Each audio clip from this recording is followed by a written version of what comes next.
Cell Health, reboot your body, omega-3 oil extracted from algae, strong heart, sharp mind, healthier you.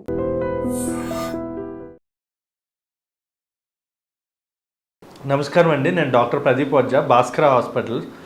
ఈరోజు మనం కీళ్ళవాతం గురించి తెలుసుకుందామండి. మెయిన్గా ఏంటంటే రెమటాయిడ్ ఆర్థరైటిస్.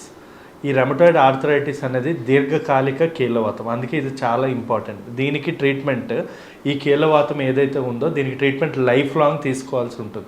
నార్మల్గా కీళ్ళవాతం అంటే ఈ ఆస్టియో ఆర్థరైటిస్ అంటే ఏజ్ ఎక్కువ పెరిగి బోన్స్ అరిగిపోయి వచ్చిన ఆర్థరైటిస్ లేదా గౌటీ ఆర్థరైటిస్ అంటే కిడ్నీలో యూరిక్ యాసిడ్ వ్యర్థ పదార్థం పెరిగి వచ్చే కీళ్ళవాతం. ఇలా కాకుండా ఈ రెమటాయిడ్ ఆర్థరైటిస్ అనేది ట్రీట్మెంట్ మనం life long sugar, thyroid, BP ఎలా వాడతామో అలాగే దీనికి మనం ట్రీట్మెంట్ లైఫ్ లాంగ్ వాడుకోవాలి. అందుకు మనం ఈరోజు దీని యొక్క ముఖ్యంగా ఏవి ఇంపార్టెంట్, ఏ ఫుడ్స్ తీసుకోవాలి, ఇవన్నీ కూడా మనం తెలుసుకుందాం. ఈ రెమటాయిడ్ ఆర్థరైటిస్ అనేది ఎందువల్ల వస్తుందంటే ఇది ఒక ఆటో ఇమ్యూన్ డిసీజ్. అంటే మన రక్తంలో ఉండే మన రోగ నిరోధక శక్తి ఏదైతే ఉంటుందో ఉండాల్సిన దానికంటే ఎక్కువై అది ఆరోగ్యకరమైన కణాలు మన రక్తంలో ఏవైతే ఉంటాయో దాని మీద దాడి చేస్తాయి. అంటే మన రక్తంలో ఉండేవే మన బాడీ మీద దాడి చేస్తాయి అన్నమాట. దానివల్ల ఏమవుతుంది, అది మనం దాన్ని కంట్రోల్ చేయకపోతే ఏమవుతుందంటే మెల్లగా బోన్స్, బాడీ, హార్ట్, స్కిన్ అన్నిటి మీద ఎఫెక్ట్ పడే అవకాశాలు ఉంటాయి. సో మనం రోజువారీగా చేయాల్సిన పనులు చేయలేకపోతున్నాం, లేదా పొద్దున్న లేచిన వెంటనే విపరీతమైన నొప్పులు ఉన్నాయి అంటే ఖచ్చితంగా డాక్టర్ దగ్గరికి వెళ్ళి అది ఏ రకమైన కీళ్ళవాతం అనేది తెలుసుకోవాల్సిన అవసరం అయితే ఉంది.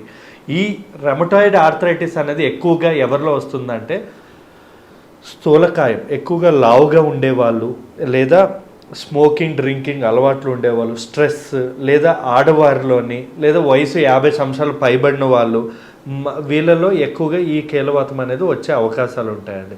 దీనిలో మనకి మెయిన్గా కనబడే లక్షణాలు మనం తెలుసుకుందాం. ఈ కీళ్ళవాతం ఆటో ఇమ్యూన్ డిసీజ్ కాబట్టి మెయిన్గా ఏంటంటే మార్నింగ్ స్టిఫ్నెస్ అన్నది ఎక్కువగా ఉంటుంది. ఇంకోటి ఏంటంటే ఈ నొప్పులు ఏవైతే ఉంటాయో ఫస్ట్ స్టార్టింగ్ స్టేజ్లో చిన్న జాయింట్స్కే ఉంటాయి. అంటే స్మాల్ జాయింట్స్ ఎఫెక్ట్ అవుతాయి. అంటే లైక్ చేతి వేళ్ళు నొప్పులు కానీ, మడమల నొప్పులు కానీ, లేదా కాళ్ళ వేళ్ళు నొప్పులు కానీ, కాళ్ళ మడమల నొప్పులు కానీ ఉండే అవకాశాలు ఉంటాయి.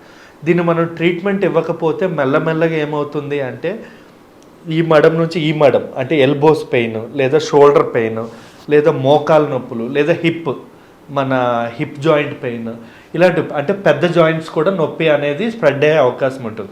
అప్పుడు కూడా మీ ట్రీట్మెంట్ ఇవ్వకపోతే ఈ కీళ్ళవాతం ఏం చేస్తుందంటే మన కంటి చూపు మీద పడే అవకాశం ఉంటుంది, మన స్కిన్, మన గుండె, మన కిడ్నీల మీద, ఇంకోటి రక్తహీనత, ఎనీమియా అంటే రక్తం తగ్గడం, ఇలా మన బాడీలో ఏ పార్ట్ మీద అయినా కూడా ఈ వాతం అనేది పడే అవకాశం ఉంటుంది. అందుకే మీరు కీళ్ళవాతం అన్నా కదా అని చెప్పి ఓన్లీ జాయింట్స్ అరిగిపోవడం అనేది అయితే ఉండదు, అన్నిటి మీద పడుతుంది. సో ఇప్పుడు మనం ఈ కీళ్ళవాతంలో మెయిన్గా ఉండే లక్షణాలు తెలుసుకుందామండి. మెయిన్గా ఈ కీళ్ళవాతంలో కనబడే లక్షణాలు అంటే మార్నింగ్ స్టిఫ్నెస్. మార్నింగ్ మనం మంచం మీద నుంచి దిగి నడవడం అంటే గ్లాస్ పట్టుకోవడం కూడా ఇబ్బంది అవుతుంది అనమాట. మెల్లగా మనం పనులు చేస్తున్న కొద్దీ అలా నొప్పులు అనేవి మెల్లగా గ్రాడ్యువల్గా తగ్గడం అనేది జరుగుతుంది. ఇంకా చెప్పాలి అంటే రెండోది ఏంటంటే వీళ్ళు బాగా వీక్నెస్ అంటే ఎక్కువగా పని చేసుకోవడంలో ఇబ్బంది కానీ, బద్ధకం కానీ, నీరసం కానీ ఎక్కువగా కనబడుతూ ఉంటుంది అనమాట. రక్తహీనత కూడా వెరీ కామన్. ఎందుకంటే హీమోగ్లోబిన్ ఎప్పుడు కూడా ఈ ట్రీట్మెంట్ తీసుకోబట్టి 8, 7, 6 ఇలా ఉండే అవకాశం ఉంటుంది. ఇంకోటి జ్వరం కానీ, ఛాతిలో నొప్పి కానీ, ఊపిరి తీసుకునేటప్పుడు ఇక్కడ ఏమైనా పట్టేసుకున్నట్టు అనిపించడం, ఈ మెయిన్గా ఈ కాళ్ళు, మోకాళ్ళు నొప్పులు, కూర్చున్న వెంటనే మనం తొందరగా లేవలేకపోవడం.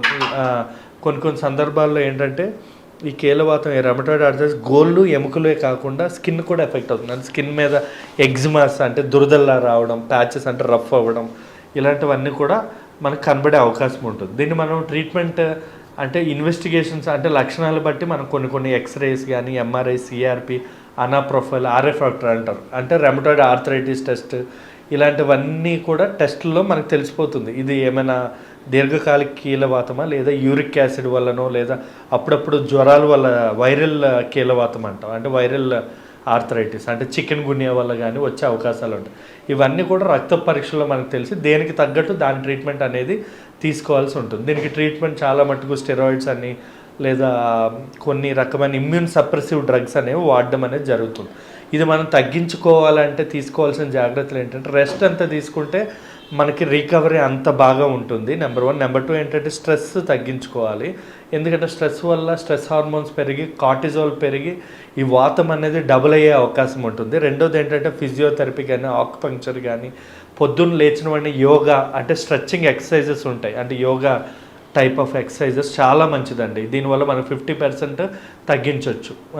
ఇవే కాకుండా దీనిలో మనం ఈ కీలవాతం ఉండే వాళ్ళు అసలు ఏ రకమైన ఫుడ్స్ తీసుకోవాలన్నది తెలుసుకుందాం. మెయిన్గా ఏంటంటే ఫ్రూట్స్ తీసుకోవాలి. ఫ్రూట్స్లో ఏమేమి తీసుకోవాలి అంటే లైక్ ప్రొమోగ్రనేట్, అరటిపళ్ళు కానీ, ఆరెంజెస్, లెమన్, విటమిన్ సి ఉన్న ఫుడ్స్, లేదా బ్లూబెర్రీస్, స్ట్రాబెర్రీస్ ఇలాంటివన్నీ కూడా ఫ్రూట్స్ చాలా బాగా ఈ కీలవాతంలో పనిచేస్తాయి. ఇంకా తీసుకోకూడనివి దుంపకూరలు, oil foods, sugar foods, cool drinks ఇలాంటివి అస్సలు ముట్టుకోవద్దు.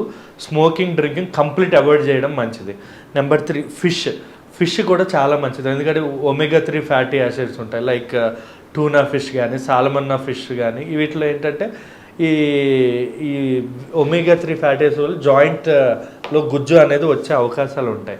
ఇంకా ఫ్రూట్సే కాకుండా వెజిటబుల్స్లో లైక్ జింజర్ కానీ కొన్ని ఉంటాయి కదా, ginger, green tea, lemon tea, ఇంకా ఏమంటారు బ్రోకలీ, సలాడ్స్ ఇలాంటివన్నీ కూడా చాలా బాగా పనిచేస్తాయి. ఇలాంటి ఫుడ్స్, వాటర్ బాగా తీసుకోవాలి, 3 to 4 లీటర్స్ ఆఫ్ వాటర్. ఇవన్నీ మీరు కరెక్ట్గా చేస్తే సరిపోతుందండి. Thank you.